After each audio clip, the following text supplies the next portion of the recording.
Apple's September event is over. But Apple isn't done just yet. In fact, we're hearing that a second fall event might be happening in just a couple of weeks that'll finally unleash some new Macs, iPads, Apple TVs, and a couple of surprises, or 2 or 3, that are finally coming. Let me run down everything we know about a second Apple event for this fall. And also, huge thanks to my friends at Caseify for sponsoring this video. So Apple in 2025 is known for a few major things. They've obviously got that spaceship-like campus in Northern California. They've got Craig Federighi, Air Force One, who is like a shining light at their events, always bringing a little charisma and charm. And they are very well known for their very predictable calendar of events. We've got a big summer event in June, which is WWDC, all about new software features and stuff for developers.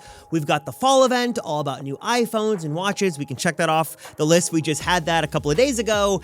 And then there is usually a spring event these days around the March, April, May timeframe that comes to us in one form or another about new iPads, new Macs, accessories, and then lately this has been the home to smaller iPhone refreshes, either new colors or the introduction of like the E line with the 16E this past spring. But lately there's also been sort of the small introduction ever so regularly now of a second fall event, something around the late October, early November timeframe, where Apple introduces a couple of last products for the year that everyone can enjoy and obviously jump in and order before the holiday shopping season gets into full swing. And this year we're hearing there are a couple, or maybe more than a couple, of products that Apple still has to release before the end of this year. And I will just be honest right off the bat, some of these are not the most exciting thing ever, but they do still need to be updated. For example, we've heard that AirTags version 2 with better battery life and better location accuracy has been ready for months and months and months, but just hasn't gotten an update. So that could be one of the small things we see either at the event or just on the website. Not sure what the deal is with that. Same goes for kind of out of the box, Vision Pro version 2. We've heard that Apple is kind of still working on a successor to Vision Pro in one form or another, but we're also hearing that because now it's a little bit behind in silicon, Apple should be updating it quietly. But there is also some bigger stuff that warrants more of an event or some kind of more lengthy pre-recorded video where Apple likes to show off all the amazing things they can do. For example, we're on the M4 chips right now, but as we've seen over the last couple of years, the fall is when we get new updates, with this year being the M5, and we're hearing the first M5 Mac that we should be seeing is a new fleet of MacBook Pros. Now, there was a little bit of interesting news over the last couple of days that got people really excited for this, but let me sort of temper your expectations. This year would not be the year we get the beautiful OLED MacBook Pros with touchscreens, because yes, that is a rumor apparently coming next year, but this year we would be getting new MacBook Pros with a slight refresh, M5 chip in there, and then usually like some smaller odd and end things. No port changes, no design changes, likely just going to be an M5 chip, though if you've been in the market for a MacBook Pro, might just want to wait to see what that M5 could bring, because it looks like it's inevitably going to be happening very soon. And then we're also hearing that the M5 should be making its way to the iPad side of things as well. Again, iPad Pro just got a pretty major refresh over the last couple of years. Honestly, can we just take a minute to admire the 2018 iPad Pro was so good that design is held up now 7 years later with very minimal changes on the outside, all things considered. OLED display is gorgeous, and now we're hearing an M5 chip could go inside, so if you needed more power on your iPad, there you go. Though we are hearing one interesting rumor with the new iPad Pro is that Apple could actually include 2 front-facing cameras. You'd have one for the portrait orientation and one for the landscape orientation, so you'd be better able to do FaceTime calls, Zoom calls, all that stuff, no matter which way you're holding the iPad. Now, I do wonder if the new square selfie camera of the iPhone 17 series might actually accomplish what these 2 physical cameras could have done, so maybe Apple just replaces the camera and uses this square sensor. Would make a lot of sense. But that is a rumor we're hearing with the iPad Pro, though again, like the MacBook Pro, no major other changes here, likely just the silicon and maybe a new camera. And as we talk new Apple stuff, I know many of you guys watching this video just got a new iPhone 17. Drop a comment down below if you like your new phone, but also let me just be a little word of warning. Don't make my mistake, because back in college when I got my brand new 6 Plus, I thought I didn't need a case, everything would be fine. And I've got photo evidence to prove that one accidental fall of that phone destroyed the screen and cost me a lot of money in repairs. So don't be like me.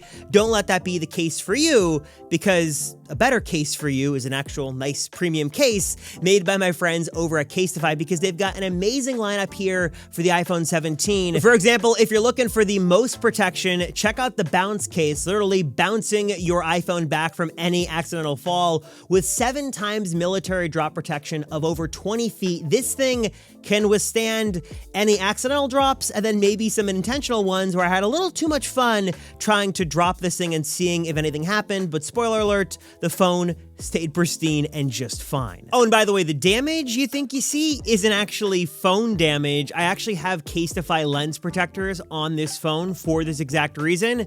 These literally will protect your lenses from what you just saw. Those expanded bounce corners are putting in some real work, and pairing that with the special design of this thing and the duo lock system, it's just gonna keep your phone inside safe and sound. And look, I know that's certainly not for everybody. Some of you guys want something a little bit more simple, a clear case, which is great because Caseify's got you covered there too. And yes, quick visual disclaimer, this is the 16 Pro Max version. There is one for the 17 Pro Max accommodating the new camera plateau, but it wasn't ready when I got these cases into film, but it is ready and available right now. Their clear case not only boasts 6 feet of drop protection, but the best part of this is the special UV defender materials inside that stop the staining and the yellowing that usually come with clear cases. In fact, let's do a little test. I've got the Caseify clear case with its special UV defending tech. I've got Apple's version of the clear case this year for the Pro Max.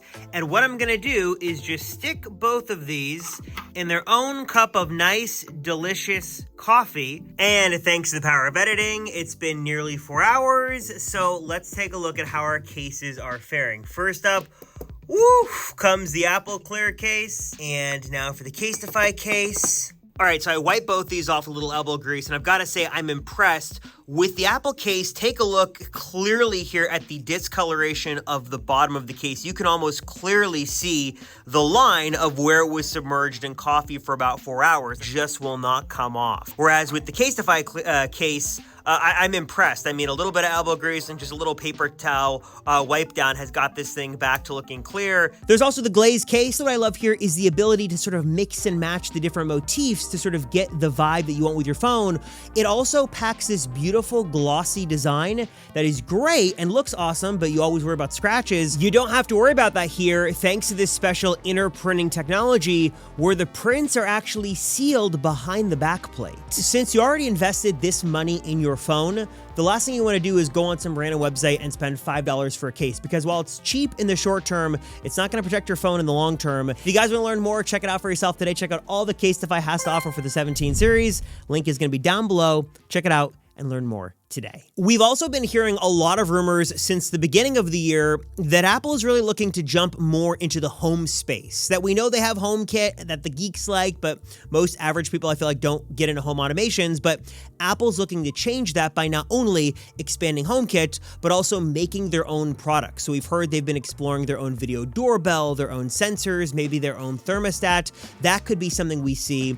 And sort of in that same theme of home, we're hearing that we're going to be seeing some sort of new HomePod Mini with maybe some new colors, new chip inside, Apple Intelligence. That would make a lot of sense. And then an Apple TV. Again, the main theme of this event is some smaller updates here, but I think there's like some sort of new Dolby Vision standard or something that could make a lot of sense for this little home theater box. And then again, just in general, new silicon in there, just giving this thing more power, more capability would be great for the Apple TV, which I think is pretty well loved by most people who have this thing. There are rumors that Apple's looking to jump into the home hub space with a screen attached to a home pod, like a home pad sort of thing, though we're hearing this might not be ready just yet, that the whole Apple Intelligence botched launch might have pushed this back a bit. But again, this home category might be a big theme of the second fall event. Again, just to be fully transparent, this is going to be, or has a very good likelihood of being a, actual like Apple event we get, but this isn't going to be as jam-packed as a spring event would be, or even